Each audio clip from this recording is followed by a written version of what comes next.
नमस्कार दोस्तों, हमारे जीसीजी के विजय साइकिल चैनल में आप सभी का स्वागत है। आज का हमारा जो टॉपिक है वो टॉपिक है इंग्लिश ग्रामर का फ्यूचर परफेक्ट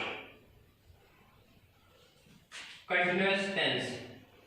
देखिए, पिछली क्लासों में हम फ्यूचर टेंस के जो परफेक्ट टेंस था उसके बारे में हमने पढ़ा था, उसकी हेल्पिंग वर्ब, उसके सारे जितने भी रूल होते हैं उतने रूल, और साथ में उनके एग्जांपल्स भी हमने पढ़े थे। जो आज का हमारा टेंस है वो है फ्यूचर परफेक्ट कंटिन्यूअस टेंस, और ये हमारा अंतिम है। जो टेंस है उस टेंस में फ्यूचर कंटिन्यूअस और पूरे टेंस का अंतिम पार्ट है। पार्ट नंबर ये है फ्यूचर टेंस का 4 और ये टेंस का अंतिम पार्ट है। ठीक है, तो आइए अब इसके बारे में देखते हैं। तो देखिए, सबसे पहले इसमें कौन कौन से कार्य सम्मिलित किए जाते हैं, यानी टेंस में कौन कौन से कार्य होंगे,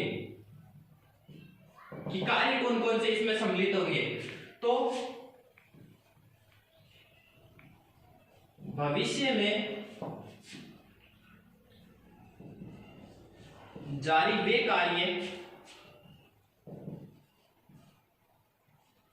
यानी कि जो कार्य होंगे वो क्या होंगे, भविष्य में जारी रहेंगे। ठीक है, और साथ में इनकी क्या दिया रहेगा, समय दिया रहेगा।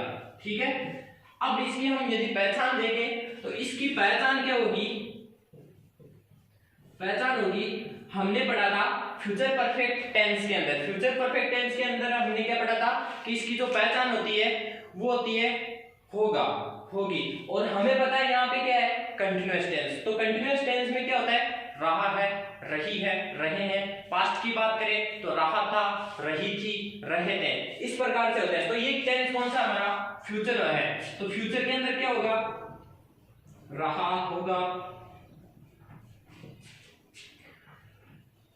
रही होगी और रहे होंगे, या फिर हम बोल सकते हैं रहा हूंगा। ठीक है, अब कौन सा है, परफेक्ट कंटिन्यूअस, और हमें पता है कि परफेक्ट कंटिन्यूअस टेंस के साथ में क्या दिया रहता है, साथ के अंदर समय दिया रहता है कि कार्य कब हो रहा है, कार्य शुरू होने का समय। कौन सा समय, कार्य शुरू होने का समय, कार्य के शुरू होने का समय, होने का समय। तो इस टेंस में कौन से कार्य लिए जाते हैं, वे कार्य जो भविष्य में होते हैं, और भविष्य में होने वाले क्या है, इसकी पहचान क्या होगी, रहा होगा, रही होगी, रहे होंगे, रहा होगा, और साथ में इनके क्या दिया रहता है, समय दिया रहता है। ठीक है, तो अब हम देखते हैं इसके स्ट्रक्चर के बारे में। तो अफर्मेटिव सेंटेंस के लिए इसका जो स्ट्रक्चर होता है पहले वो देखेंगे, फिर उसके अंदर नेगेटिव सेंटेंस के लिए जो इसका स्ट्रक्चर होता है वो देखेंगे। देखिए, अफर्मेटिव को सकारात्मक या फिर हम पॉजिटिव सेंटेंस भी बोलते हैं, अफर्मेटिव भी बोल सकते हैं, पॉजिटिव भी बोलते हैं। ठीक है, पॉजिटिव सेंटेंस, पॉजिटिव सेंटेंस के लिए इसका स्ट्रक्चर क्या होता है, इसका स्ट्रक्चर पॉजिटिव अफर्मेटिव सेंटेंस के लिए होता है। सबसे पहले हम लिखते हैं सब्जेक्ट। ठीक है, सब्जेक्ट के बाद में लिखा जाता है हेल्पिंग वर्ब। तो इसकी जो हेल्पिंग वर्ब होगी वो होती है विल या सेल, विल या सेल, और साथ में कौन सा परफेक्ट कंटिन्यूअस है। तो परफेक्ट कंटिन्यूअस के लिए क्या जुड़ता है, हैव बीन। ठीक है, सबसे पहले लिखा जाता है सब्जेक्ट, सब्जेक्ट के बाद में विल, हैव बीन या फिर शेयर, हैव बीन, और आगे हम इसके प्रयोग की भी बात करेंगे। उसके बाद में लिखी जाती है मेन वर्ब, यानी मुख्य क्रिया, कौन सा कार्य हो रहा है। तो मेन वर्ब की हमेशा और हमेशा कौन सी फॉर्म ली जाती है, first form plus ING, ING form काम में ली जाती है, क्योंकि ये कौन सा टेंस है, कंटिन्यूअस टेंस। चाहे प्रेजेंट हो, चाहे पास्ट हो, चाहे फ्यूचर हो, जिसमें कंटिन्यूअस टेंस हो रहा है उसमें हमेशा मेन वर्ब की फर्स्ट फॉर्म प्लस आईएनजी, या फिर हम बोल सकते हैं आईएनजी फॉर्म काम में ली जाती है। साथ में होगा ऑब्जेक्ट, और ऑब्जेक्ट के बाद में ये परफेक्ट कंटिन्यूअस है तो इस समय के लिए किसका प्रयोग होगा, सिंस या for, since for plus time. तो समय के लिए सिंस और फॉर का प्रयोग होगा। देखिए, दोबारा देखिए, सबसे पहले लिखा जाता है सब्जेक्ट यानी कि कर्ता, फिर उसके बाद में helping verb will, have been या फिर शेल, हैव बीन, और इनके साथ में मेन वर्ब की फर्स्ट फॉर्म या फिर हम बोल सकते हैं मेन वर्ब की आईएनजी फॉर्म लगाया लगाते हैं। फिर उसके बाद में ऑब्जेक्ट, और इसमें क्या होता है, कार्य शुरू होने का समय दिया रहता है। तो इसमें क्या होगा, सिंस और फॉर का प्रयोग होगा, किसके लिए, समय के लिए होगा। अब हम देखते हैं कि विल हैव बीन और शैल हैव बीन का प्रयोग कहां होता है। तो हम देखेंगे विल हैव बीन और एक होता है हमारा शैल हैव बीन। ये हमारे पास दो हेल्पिंग वर्ब है। तो इसमें हमें पता है, हम पढ़ते आ रहे हैं कि जहां पे सेल आता है तो सेल का प्रयोग किन कर्ताओं के साथ में होता है, आई या फिर वी। आई और वी कर्ता के साथ, आई और वी कर्ता के साथ किसका प्रयोग किया जाएगा, सेल हैव बीन। और जो बाकी शेष सभी कर्ता होंगे, क्या, शेष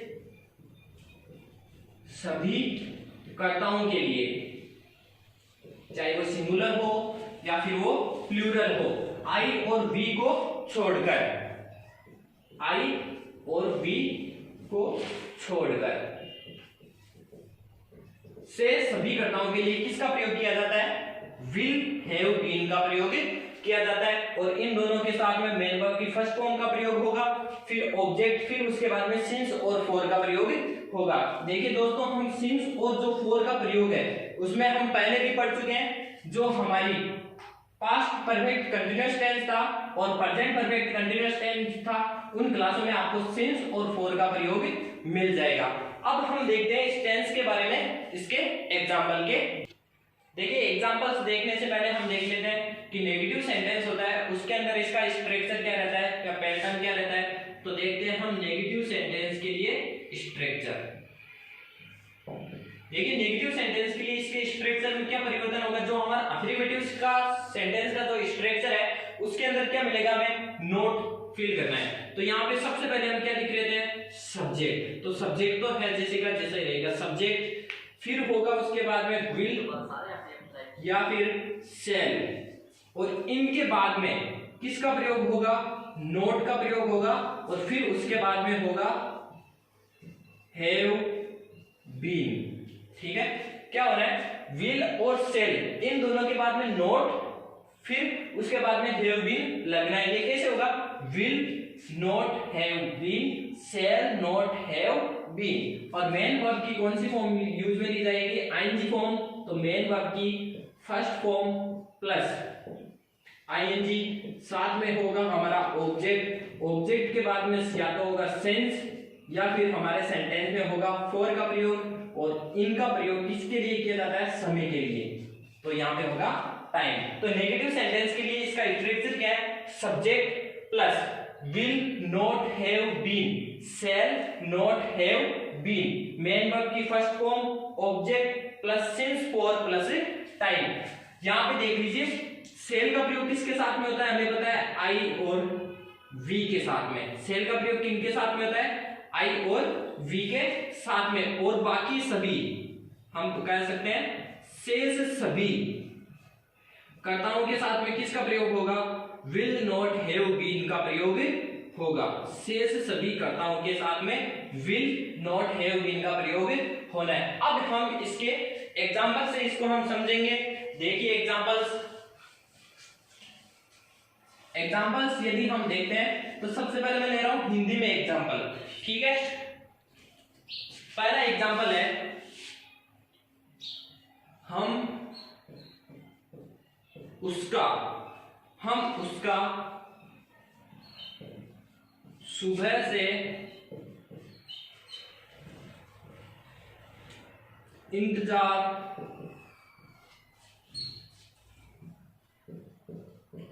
करते रहेंगे। हम उसका सुबह से इंतजार करते रहेंगे। ठीक है, दूसरा, वह 3 साल से इस कॉलेज में पढ़ रहा होगा, वह 3 साल से इस कॉलेज में पढ़ रहा होगा। अब देखिए हमें क्या करना होता है, यदि हम किसी भी हिंदी के वाक्य को इंग्लिश के सेंटेंस में यदि हम ट्रांसलेट करते हैं तो उन्हें सबसे पहले हमें उस सेंटेंस की क्या करनी रहती है, पहचान करनी रहती है। तो सबसे पहले आप इस सेंटेंस की पहचान कीजिए कि ये जो हमारा वाक्य दे रखा है हिंदी के अंदर वो किस टेंस का है। तो अब यहाँ पे देखिए, यहाँ से हमारी पहचान क्या हो रही है, हमने यहाँ पे पहचान बताई थी रहा होगा या रहे होंगे, तो यहाँ पे पीछे क्या मिल रहा है, रहे होंगे। अब हमने देखा है कि जो फ्यूचर परफेक्ट टेंस था उसमें भी क्या होगा, रहा होगा रहे होंगे, इस तरह से थे। तो इसमें क्या है, साथ में क्या दे रखा है, समय भी दे रखा है। यहाँ पे हमारी पहचान रहा होगा, रही होंगे या रहेंगे, और साथ में हमें क्या दे रखा है, टाइम दे रखा है। तो हमें पता चल रहा है कि ये किस टेंस से होगा, फ्यूचर परफेक्ट कंटीन्यूअस टेंस का वाक्य है। अब हमें इसे इंग्लिश में ट्रांसलेट करना है, तो ट्रांसलेट करते वक्त किस सूत्र का पालन करना है, SHMO, ठीक है। जो अभी हमने स्ट्रक्चर लिखा है उसी का ये शॉर्ट फॉर्म है। सबसे पहले सब्जेक्ट, फिर उसके बाद में हेल्पिंग वर्ब। तो हेल्पिंग वर्ब हमें किसकी प्रयोग करनी है, फ्यूचर परफेक्ट कंटीन्यूअस टेंस की हेल्पिंग वर्ब प्रयोग में लेनी है, विल हैव बीन या शैल हैव बीन। यदि यहाँ पे वाक्य के अंदर नहीं मिल रहा है तो आप नेगेटिव सेंटेंस की स्ट्रक्चर का प्रयोग करेंगे। फिर उसके बाद में एम, तो एम का यहाँ पे क्या मतलब है, एम का यहाँ पे मतलब है मेन वर्ब। तो मेन वर्ब की कौन सी फॉर्म प्रयोग में ली जाएगी, आईएनजी फॉर्म। मेन वर्ब की कौन सी फॉर्म, आईएनजी फॉर्म। फिर उसके बाद में ऑब्जेक्ट या फिर अदर। तो यहाँ पे ऑब्जेक्ट और अदर है, लेकिन ये टेंस कौन सा है, फ्यूचर परफेक्ट कंटीन्यूअस टेंस। तो हमें पता है कि जितने भी हमारे परफेक्ट कंटीन्यूअस टेंस होते हैं उनमें किसका प्रयोग किया जाता है, सिंस और फॉर का प्रयोग किया जाता है, सिंस और फॉर का प्रयोग। तो देखिए हमारा ये सूत्र है कौन सा, SHMO। सबसे पहले हमें लिखना है सब्जेक्ट। तो यहाँ पे सब्जेक्ट क्या है, हम, यानी कि कार्य कौन कर रहा है, हम। तो हम को बोलते हैं वी, ठीक है। और हमें पता है कि आई और वी के साथ, अभी अभी हमने पढ़ा है आई और वी के साथ किसका प्रयोग किया जाता है, सेल,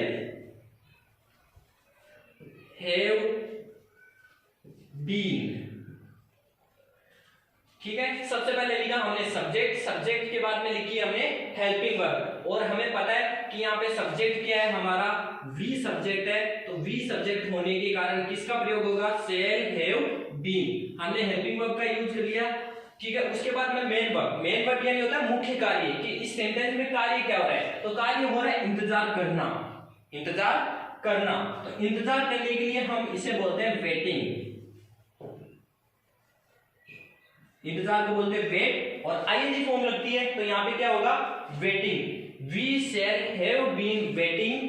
अब यहाँ पे देखिए समय के लिए, बाकी क्या बच रहा है, सुबह से, ठीक है। ऑब्जेक्ट इसमें है नहीं तो समय दे रखा है, तो समय के लिए हम किसका प्रयोग करेंगे, सिंस और फॉर का प्रयोग करेंगे, ठीक है। तो यहाँ पे क्या है, सिंस उसका, सबसे पहले बच रहा है उसका, for him, we shall have been waiting for him, हम उसका इंतजार कर रहे हैं। अब वाक्य में क्या बचा, सुबह से। तो हमें पता है कि सुबह से के लिए किसका प्रयोग किया जाता है, सिंस का, सिंस मॉर्निंग। और ये हमें बताया हुआ है मेरा कि सिंस और फॉर का प्रयोग जो हमारा परफेक्ट पास्ट के अंदर पास्ट परफेक्ट कंटीन्यूअस टेंस है और प्रेजेंट के अंदर प्रेजेंट परफेक्ट कंटीन्यूअस टेंस है। इन टेंसों की जो क्लासें थी उनमें हमने सिंस और फॉर के प्रयोग की बातें और भी गहनता से कर ली थी। तो यदि आपको सिंस और फॉर का प्रयोग समझ में नहीं आ रहा है तो पीछे की जाके क्लास आप जरूर देख लें, ठीक है। तो हमारा ये सेंटेंस था, हम उसका सुबह से इंतजार करते रहेंगे और साथ में हमें समय दे रखा है तो हमें पता चल गया फ्यूचर परफेक्ट कंटीन्यूअस टेंस है, ठीक है। अब इस टेंस को हम बनाएंगे ऐसा चाहो। सबसे पहले लिखा हमने सब्जेक्ट, तो हम यहाँ पे सब्जेक्ट है तो मैंने लिखे यहाँ पे वी, और मुझे पता है कि वी के साथ में किसका प्रयोग किया जाता है, शेल हैव बीन का प्रयोग, तो मैंने लिख दिया शेल हैव बीन। फिर उसके बाद में मेन वर्ब, तो मेन वर्ब यहाँ पे है इंतजार करना, ये क्या है, यहाँ पे वर्ब है। तो इंतजार करना को हम बोलते हैं वेट, और आईएनजी फॉर्म लगती है तो यहाँ पे हो गया वेटिंग। फिर यहाँ पे दे रखा है उसका, इंतजार किसका, उसका, for him, I shall have been waiting for him. अब यहाँ पे बचा है समय, यानी केवल और केवल टाइम। और समय के लिए हमें पता है किसका प्रयोग किया जाता है, सिंस और फॉर का। यहाँ पे समय क्या दे रखा है, सुबह से, तो सुबह से दे रखा है, तो यहाँ पे किसका प्रयोग होगा, सिंस मॉर्निंग। अब हम चलते हैं दूसरे सेंटेंस पे। तो ये दूसरा हमारा वाक्य, वह 3 साल से इस कॉलेज में पढ़ा रहा होगा। तो सबसे पहले हमें देखना है कि ये किस में, तो सबसे पहले पहचान क्या है, रहा होगा, और साथ में इसके समय भी दे रखा है 3 साल से। तो ये तो है हमारा टाइम, ठीक है, ये हमारी हेल्पिंग वर्ब के लिए, हमारी पहचान के लिए, ये है हमारी मेन वर्ब, ठीक है, और ये है हमारा ऑब्जेक्ट, ठीक। और इसके बाद में ये है हमारा सब्जेक्ट। अब देखिए सबसे पहले हम लिखते हैं सब्जेक्ट। सब्जेक्ट यहाँ पे क्या है, वह। कार्य कौन कर रहा है, पढ़ा रहा होगा। कौन पढ़ा रहा होगा, वह। तो वह को हम बोलते हैं ही। हमें पता है आई और वी के साथ में केवल और केवल किसका प्रयोग किया जाता है, सेल का प्रयोग किया जाता है। तो ही के साथ में किसका होगा, will. Will have been, will have been. फिर उसके बाद में मेन वर्ब। तो मेन वर्ब यहाँ पे क्या है, पढ़ा, है ना, पढ़ रहा होगा।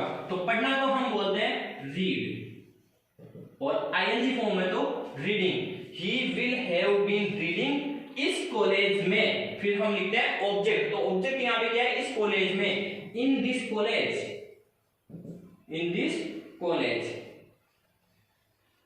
In this college. अब यहाँ पे बच रहा है हमारा टाइम, और टाइम के लिए हम किसका प्रयोग करते हैं, सिंस फॉर प्लस टाइम लिखते हैं। तो यहाँ पे सिंस फॉर, तो 3 साल से है, तो यहाँ पे ये क्या है, न्यूमेरियल एडजेक्टिव। और हमें पता है न्यूमेरियल एडजेक्टिव के लिए हम किसका प्रयोग करते हैं, फॉर का प्रयोग करते हैं। फॉर यहाँ पे समय क्या है, 3 साल, 3 इयर्स, 3 इयर्स। अब देखिए, दोबारा देख लीजिए एक बार इस सेंटेंस को। वह करता है, मैंने लिख दिया ही के साथ में किसका प्रयोग होगा, विल का प्रयोग होगा।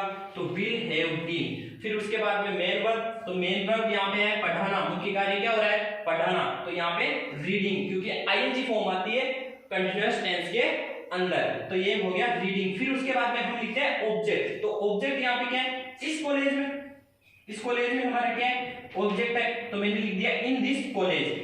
में के अर्थ में, में या अदर के अर्थ में किसका प्रयोग किया जाता है, इनका प्रयोग किया जाता है, इन दिस कॉलेज। फिर उसके बाद में बच रहा है हमारा टाइम।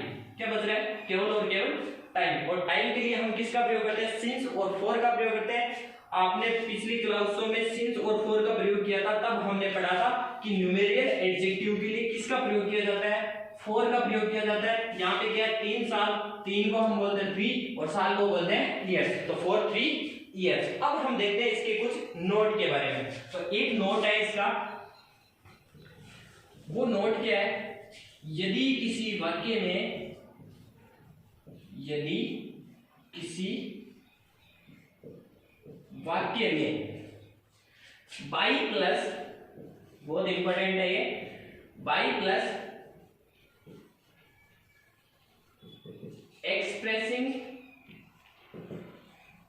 टाइम वर्ड, यानी समय को अभिव्यक्त करने वाले शब्द बाई के साथ जुड़े रहे हैं, तो